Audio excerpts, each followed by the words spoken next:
pulls out the Aegis Blade, and there, I'm going to try to get a better camera angle on them. You can see Pyra is sort of powering him or charging him up. What this allows me to do is on the right-hand side, you'll see the new arts palette. People who've played the Xenoblade Chronicles series will remember the arts palette from previous games. It's been streamlined significantly now, so it's just using the 4 buttons on the right-hand side of the Joy-Con controller. As with the previous Xenoblade Chronicles games, attacks are automatic, and with every attack you'll see I'm building up my arts.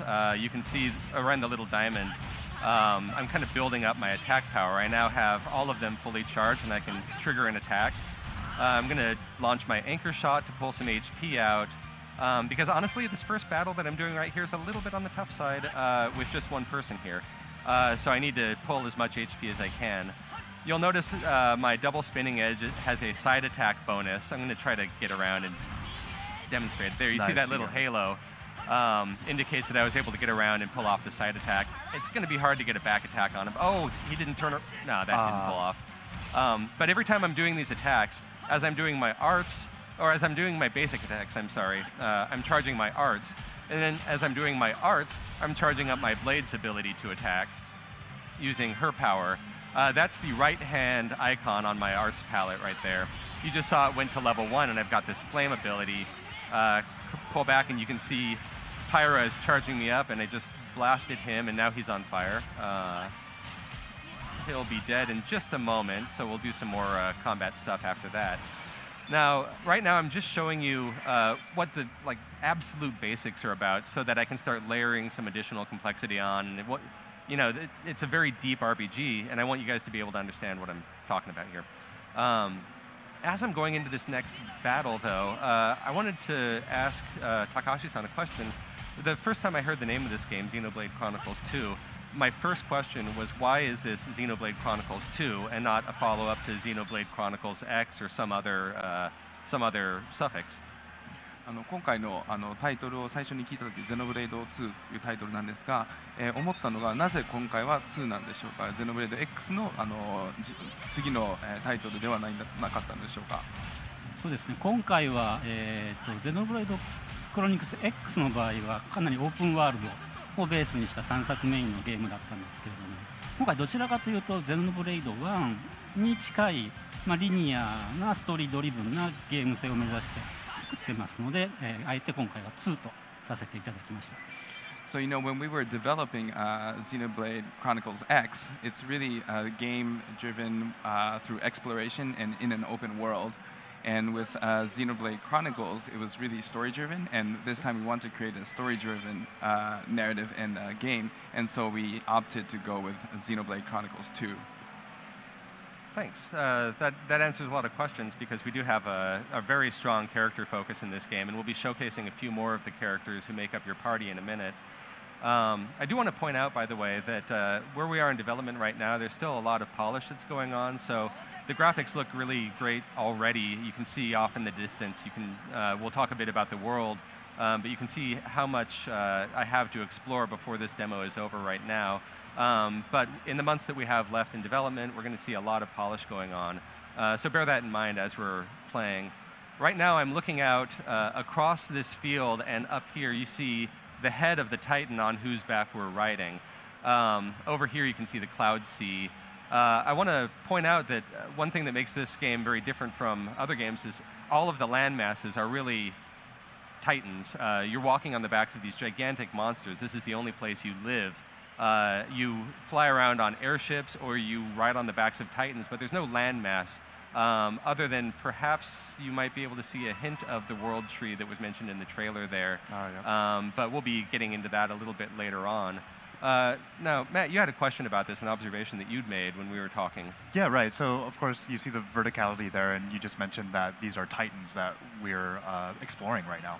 And in the original Xenoblade Chronicles game, we had two bodies of land, Bionis and Mechanis, and that kind of set up how you explored that game, and it really kind of drew out the story as well. I was wondering, for Xenoblade Chronicles 2, how did you go about building this world, and how do the Titans play into it? ゼノブレイド1では鬼神と巨神っていうところでストーリーが繰り広げられたと思うんですが、今回はどういった形でこの巨神獣っていうのはストーリーに関わってくるんでしょうか。そうですね、今回は、かなり今までよりもかなりストーリーの根幹に関わってくる存在としてこのアルスという、生物がいます。で今ここにいる生物は、キリンのような四つ足で歩いてるやつなんですけれども、それ以外にも人型であったりクジラみたいなやつであったり、いろんな形の、アルスが存在しています。でそれぞれがここは今大自然の景観が多いところなんですけども、雪原であったりとか、海洋的なもので海みたいなものであったりとか、そういったようなさまざまな景観を今回はいろんなアルスに散りばめてそれぞれ探索して遊んでもらえるような作りになっています。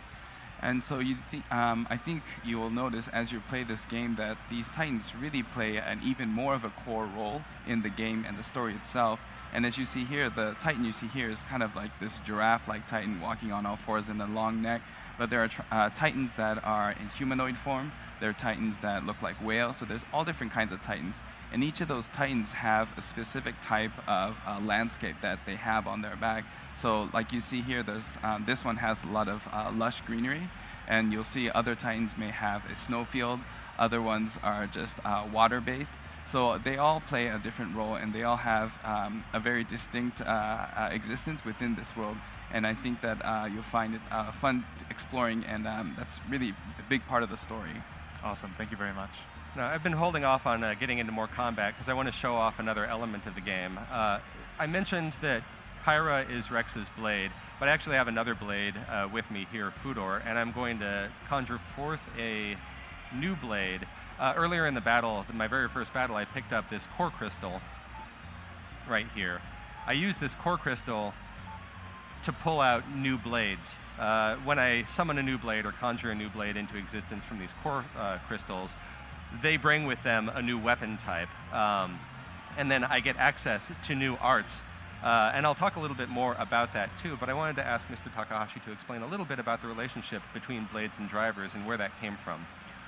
まず今コアクリスタルで新しいブレードが出てきたんですが、このドライバーとブレードの間の関係性っていうのに関してお話しいただけますでしょうか。はい、まずブレードと呼ばれている今コアクリスタルから誕生したんですけれども、これはプレイヤーに対してドライバーに対して力を与えてバトルを組み立てていく存在になります。で、今、3人ついてますけれども、アタッカー、タンク、ヒーラー、大きく分けてこの3つの、力を持ったブレードをプレイヤーが自由に組み立てていって自分のプレイスタイルを作っていくというようなゲーム性にしています。で今、ゲームにいるキャラクターは、今3人なんですけども、これ以外にもさまざまな姿を持った特殊な能力と姿を持ったブレイドが、たくさん存在します。なのでこれをゲーム中に集めていって自分のプレイスタイル、好きなプレイスタイルで遊んでいくっていうような組み立て方ができるようになっています。So as you saw in the menu option there, you had 3 different blades, the beams that came out of the core crystal. And as you explained earlier, Rich, these blades provide power and strength to the driver that they're connected with. And as you see here, there's only 3, but there are actually many different types of blades, and they all take many different forms, and they all have different attributes and skills that they bestow on the driver. And but they all kind of separate into 3 kind of main categories, which is attacker, healer, and tank.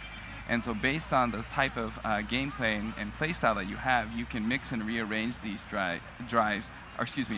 blades to really fit your playstyle, and it gives you a lot of freedom into controlling how you play the game. And it's really, and there's a lot of fun to be had in collecting and finding these blades as well. Now, I've just been slaughtering some herbivores while we were talking there. But now that I've added a few extra people into my party, you'll see I've got Nia and Tora here, each of them with their own supporting characters, let's say. Right now, I have 3 blades at my disposal just for Rex, and I can swap between them once they've charged up adequately. I added these people to my party in part because Tora is a tank. That's what he's best at. So I've got him drawing aggro from... I got the Field Armu's kid is now angry at me too. I probably shouldn't have attacked Dad. We can see that he's getting the Argo because of that red circle around him, right? Yeah, so he's got all of... Oh, that didn't look great. He's got all of the aggression of the enemy centered on him, freeing me up to move around into different positions and pull off some of my side and back attacks. Now, the arts palette in the past has been a fairly complicated menu system to navigate. What seems to be the case in this game now is we've got the arts palette of just a handful of buttons on the right-hand side, but we've also got the blades on the left-hand side.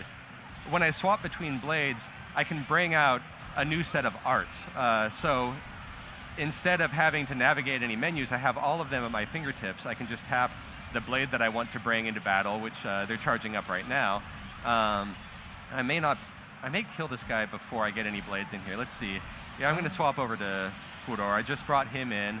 He's got his axe. He comes out with all of his arts ready to go. And you'll see that I have some special abilities that I can use for different conditions. As with the previous Xenoblade games, we've had like break and topple conditions. Those conditions exist here as well as a few new ones that can chain together. Rex right now doesn't have any, I'll just go ahead and attack him here. Rex doesn't have any ability to break or topple, so I'm relying on my other characters to do that for me. And they're not really into it right now, but we'll probably knock this guy out and move on to a new battle. But I can chain off of my allies' attacks in order to trigger not just break and topple combos, but also blade combos. I'm sorry, I can't resist grabbing all of the money, all of the loot. And these combos that you're talking about, it's great that you have everything at your fingertips. It's literally 2 button presses to get to any art. So those combos are kind of hard to set up, and they have to be timed specifically. So it's great to have it so close at your fingertips to get those off. Wait, more gentle herbivores. Come back here.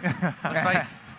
Oh no, you're so fast. You're like a gazelle. 武器を抜いてるとちょっと歩きが遅くなってしま Yeah, う I の can で just target someone else. Yeah, so if you have your weapon drawn out, you actually travel a little bit slower than you would normally. I was not going to catch that guy. We'll just fight someone else. Evolution's been very good to them. So now I've got, let's see, Tora's drawing aggro. Nia is a healer, and so she's doing her healing attacks. She's actually pulling HP for me. Oh, there's a break. I'm not going to charge up Fudor in time to take advantage of that break, although if there's a topple, I may have a chance. I don't think we're going to get topple off of that. Now, one thing I didn't get a chance to talk about before that oh, he's been launched. Someone else launched him. The launch was, I think it's passed. Yeah. I was going to show off another of the abilities, but we'll get another opportunity in a second, because I wanted to talk about the blade art, or the blade abilities right now. Nia's using one of her blade abilities, Poison, and you can, or actually it was Toxin, and now she's poisoned this Buffalo. You do it. You do it. Thank you. Who I think is new to this, but many people may have seen that there's a lot of classic enemies from the original game too, like Bunnets. Balufo. Balufo? I don't know. Balufo. I'm going to go with that for now. But we'll keep attacking these gentle creatures of the night and see what attacks we can trigger. One thing I'm kind of holding off on for now is I don't necessarily want to go into the main field, because there are going to be some things that will kill me, and I'll show you getting killed inevitably. It's just going to happen. Right. Another thing I want to talk about is my basic attacks will trigger automatically, of course, but unlike in previous games, if I'm moving, they're not going to trigger. So I have to stop and think about where I want to be in order to do my basic attacks. And something else about that is you don't want to move around all the time either, because each automatic attack is a little bit different. You have 3 steps to that, right? 1, 2, 3. So you can see that the basic attack is a combo. And as I'm building up my arts, I can also trigger. You see that little blue ring was me triggering an art off of my basic attack that helps me charge up a little bit faster and may do a little bit more damage. Right. I got it again right there. Yep. So even though some of the battle may feel very automatic, there are a lot of real-time actions that you're taking in order to build up your arts and to build up your blade abilities as well. I have my flame ability ready right now, and I might as well finish him off with it. Oh, he's already down. I'm sorry, Pyra, that was wasted. Looks like you got oh no, someone else. I got somebody else. Sorry, you're just collateral damage, pal. And now you're gone. I'm going to move into some more challenging enemies. The oasis where all of the gentle creatures come for a nice sip of water is maybe not the nicest place I could be. So I'm going to run past a little bit more. And there was something else you had. Yeah, sure. While you're running around here, let me ask Takashi-san.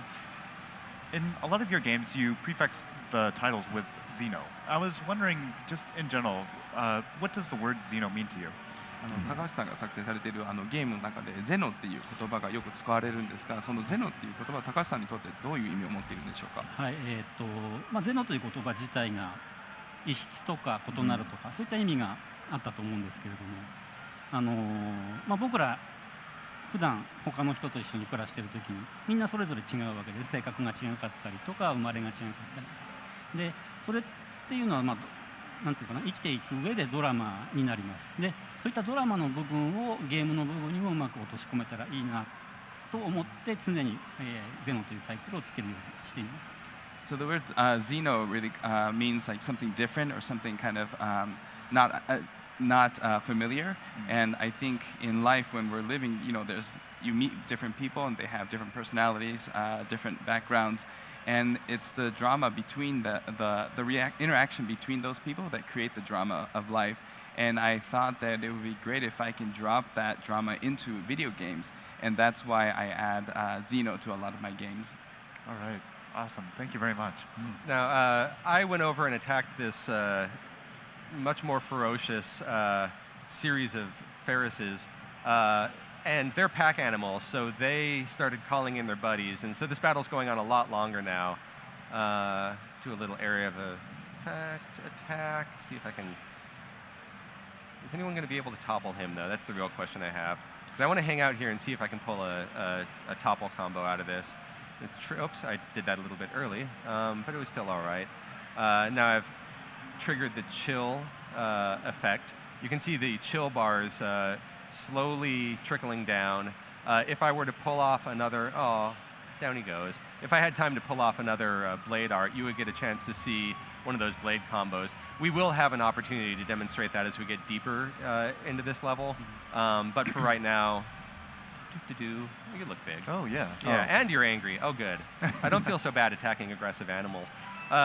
One thing I want to point out that's really interesting about this take on the Xenoblade, the familiar elements of Xenoblade, in the previous game, for example, you had the ability to identify how aggressive an enemy was and how they would spot you. You could see the little eye to indicate that they had a visual range, or you would see whether they were detecting you by sound. And as I mentioned, more importantly, you could tell if they were aggressive enough to attack you on sight. You don't have that in this game, and it's because you're intended now to learn more about the enemies. Oh, topple. Punch. Oh, too slow. Oh. But there's... All right, buddy. There we go.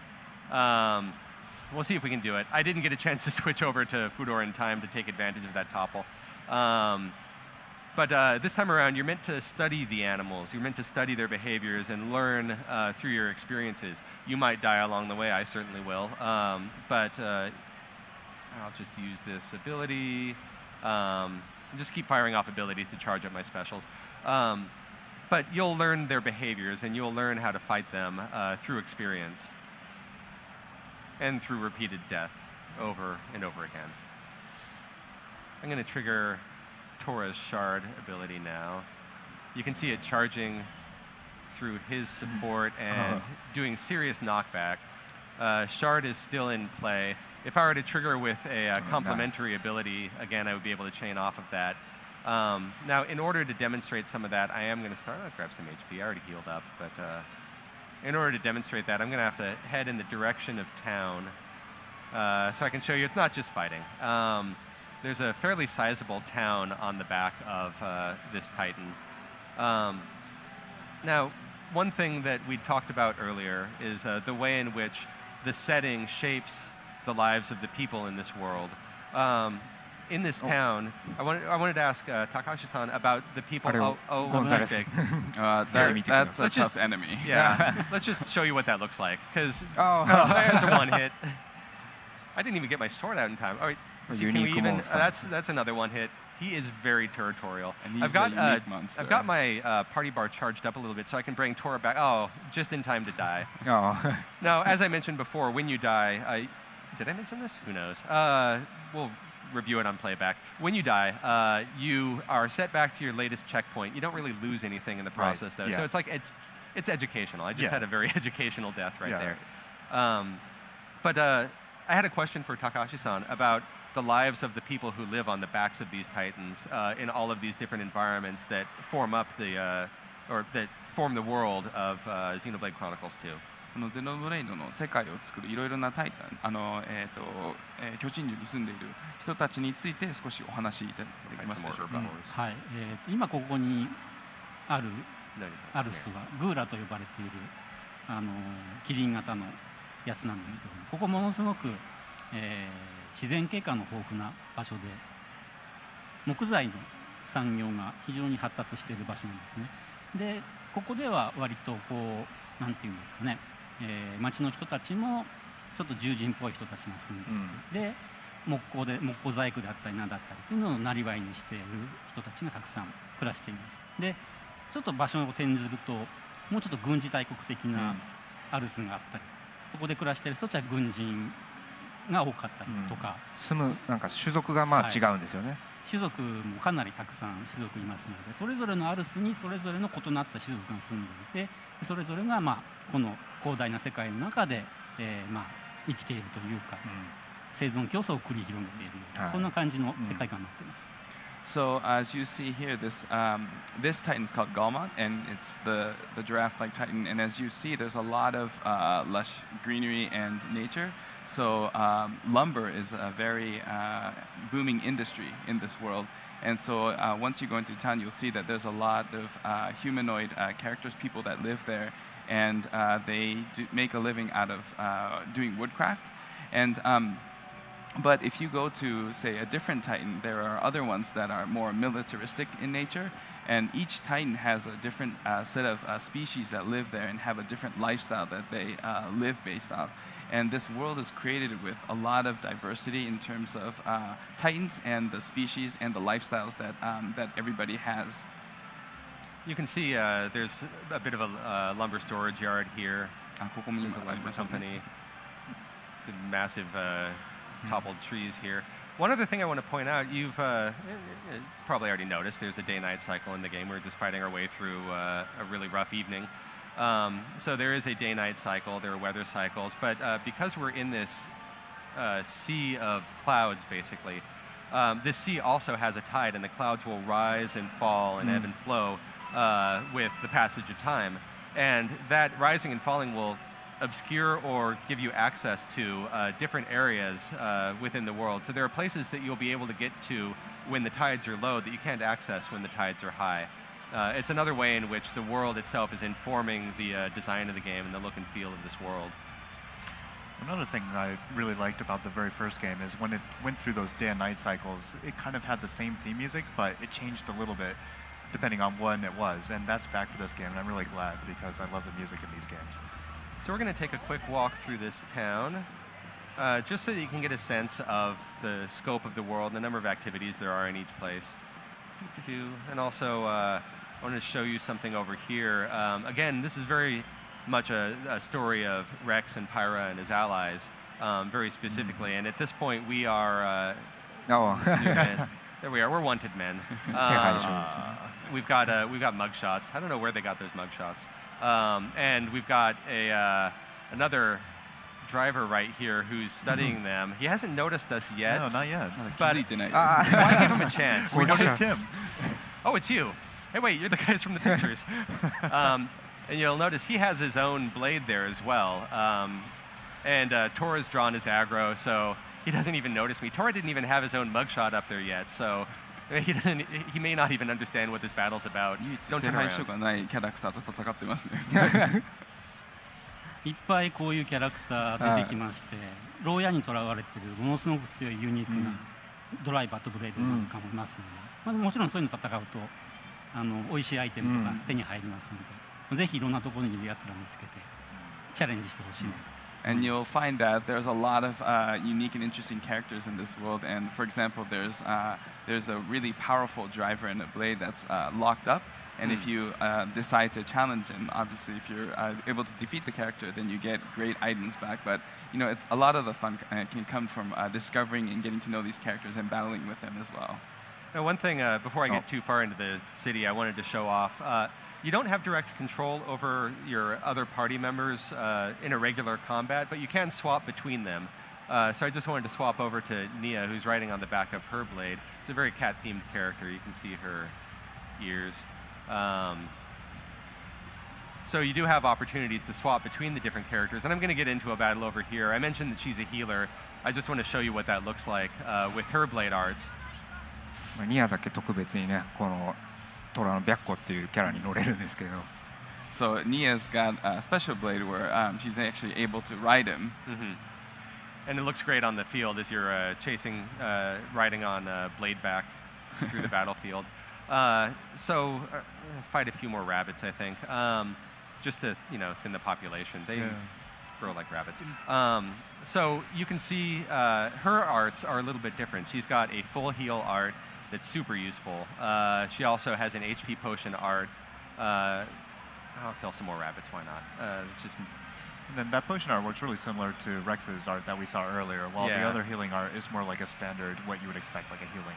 One other thing that she has, and I'll try to charge it up during this battle with this slightly tougher rabbit, is she can initiate the break status. So if I can trigger that break, maybe by building up my arts a little bit more. This rabbit might die before I get the break. But here, I'll trigger the ability. You'll at least see the break happen. And then you see, once I've triggered break, another character might trigger topple. And then another character might trigger the launch status or other types of status. Right. So there's a lot of depth in choosing how you're going to attack and even choosing who your party lead is going to be. I do want to switch back to Rex, which means I'm going to be dependent on my allies to trigger those abilities for me. Let's swap blades on the battlefield, back to Pyra. So I'm going to run back through that town, show you a little of the architecture, show you a little of the lives of the people. But then before I run out of time, I do want to take on the big bad at the end so I can show off some of these more challenging moments. And I really, really want to demonstrate some of these combos I've been talking about because, it'd be a serious letdown if I tease it the whole way through and then don't actually show it. And there's a lot going on in this town. That's what I love about the towns in these games. It feels alive and there's a lot to do. There's a lot going on. Yeah, just the ambient chatter of people. You can stop and talk to some of the villagers. And build an understanding of the world that you're in. I'm going to run out here and just show off. I'm going to take a quick look at this warship over here. And so obviously, as we work more on the development, we'll obviously be fleshing out and expanding the town and all the activities you can do in these towns and cities. Oh, that's awesome. I'm looking forward to that. Here's another Titan here. I was actually worried that they constructed a warship into the body of this Titan. You're so morbid. Well, it just seemed like he's got a lot of stuff on him. But Takahashi-san did reassure me that he is still alive and still functioning. Everybody feel better. I was legitimately worried about this. I'm sorry. So I'm going to... Oh, that is an enormous windmill. Let's take a look at it. Where is that enormous... Oh, there it is. Way off in the distance. So we're going to run off. Before I get into this boss battle, though, there's a quick fight with some soldiers. Again, this is tied in very closely to the storyline, the existence of this fort and the existence of these soldiers here. Takahashi-san, would you mind speaking about the soldiers that we're about to run across and their function here? これから軍人みたいなキャラクターと戦闘が始まるんですが、そこについてストーリーに少しお話しいただけますでしょうか。そうですね。今ここにいる人たち、兵士たちはスペルビアと呼ばれている国の兵士たちなんですけれども、帝国兵ですね。スペルビアのアルスはもちろん別の場所にあるんですけど、今ここのグーラというところを占領している軍隊なんですね。なので、あんまりそんなに町の人たちと仲はよろしくない、特にレックスたちとはちょっと敵対関係にある、勢力になります。So these soldiers here are actually Imperial soldiers from a different Titan, and they've actually come and invaded Golmod. And so the locals aren't really happy about that, and they're kind of in a position where they're kind of enemies of Rex and his party as well. And that's the kind of setup that we have going on here. We're making short work of them, though, with our party all together. Yeah. Their attack rod is all that's left. Rot. Made short work of that crew, which is good because with the time that we have left, that might be enough time to beat or be beaten by this upcoming enemy inside of the warship. Well, I do want your to stop combos him. off. It I do should be need no to problem. Oh yeah, sorry. look around. もちろん戦艦にもシームレスに入っていけるっていうのがこのゲームの特徴かなと思い And ます。 I also think one of the great features about this game is that even going into the airship is very seamless. There's no loading and transition. You just go right into it. Yeah, and the airship itself is vast. I mean, this we'll keep- cargo room that はい we're fighting in is 今回はちょっと tremendous. ここだけでお見せするってことになるんですけ You ど know, all we can show Can't is be this seen me. section, but it really is massive. 今回のライブ用に用意したちょっと専用のボスっていうところを楽しんで見ていただければ And I な hope you enjoy the boss that we've selected to show here on Treehouse Live. Get some nice camera angles on him. He's going to stomp us. Okay. I want to switch back to Pyra. I'm going to talk through my strategy a little bit. I'm going to switch back to Pyra so that I can charge up my arts, pull some HP, and do some of the things that I'm more used to doing. You know, this Right. is sort of my standard starter strategy for building up my arts, building up my blades abilities especially. What I want to do here is get all of my characters' blades to have their abilities charge up to appropriate levels so that I can trigger the combos that I want.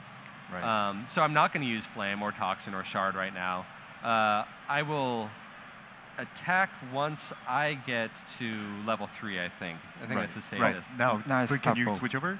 Do I have time? Do I have time? Oh. I don't have time. You 間に gotta. 合わなかった All right, Oh, I wow. want Rich to get this combo off, so I'll talk a little bit more about what we're trying to accomplish here. We have 2 combos that we're trying to get done, maybe. One is the driver combo, which is what we are about to attempt.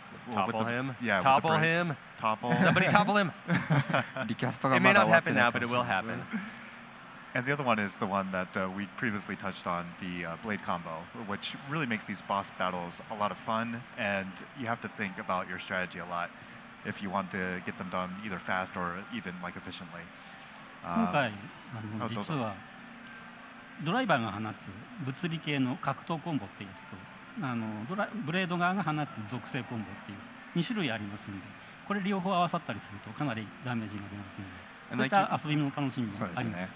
And like you were saying, Matt, as you were saying, there's the blade combo and the arts combo. And arts combo usually is really physical and damage, whereas blade combo has a little bit of a more elemental attribute to it that Right. makes the gameplay a lot more, as you were saying, strategic and interesting.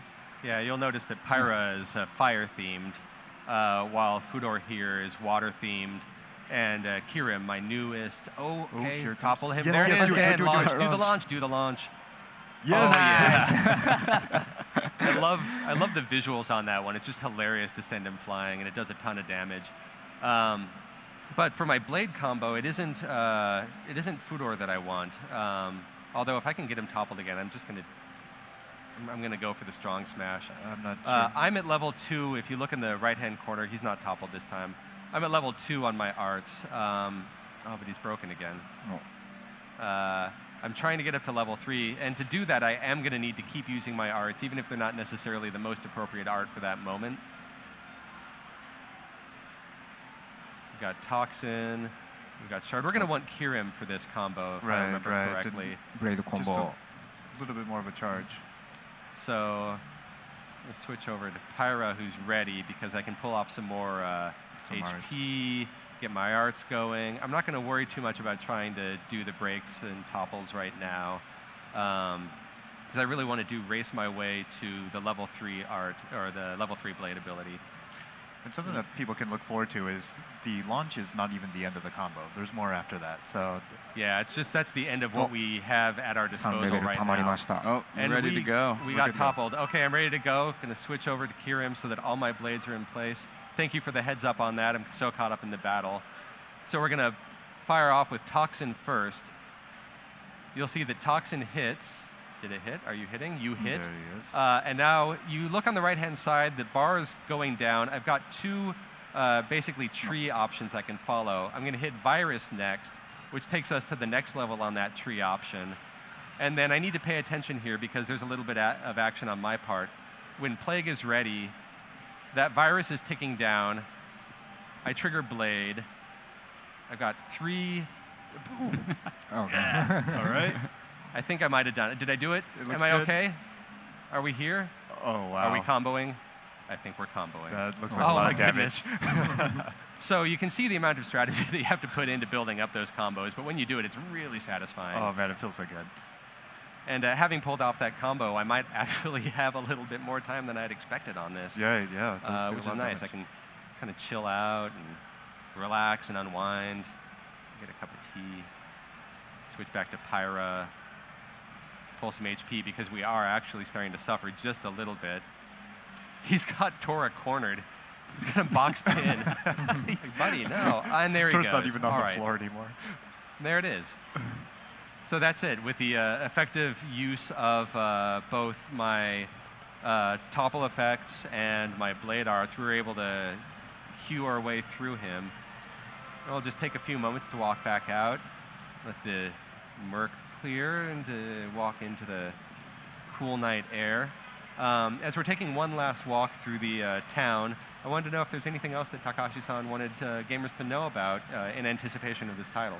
ではボスを倒してもう終わりの方に近づいてるんですが、ゲーマーの皆さんに対して高橋さんからメッセージお伝えしたいものっていうのはありますでしょうか。はい、今回は、ゼノブレイド2というタイトルで、作ってるわけなんですけれども、結構前作クロニクル X からは短期間でできているとは思うんですが、それもクロニクル X の時の環境があってそのシステムの上にこれを作っているんですね。ですのでクロニクル X で楽しかった探索要素であるとか戦闘の要素であるとかといったものと、ゼノブレード1にあったストーリーを追っていくリニアな楽しさっていうこの2つが融合されているのが今回のゲームですので、ゼノブレード1が好きだったお客さんも、X が好きな方々も楽しんでもらえるようになってますので、ぜひ、遊んでみてください。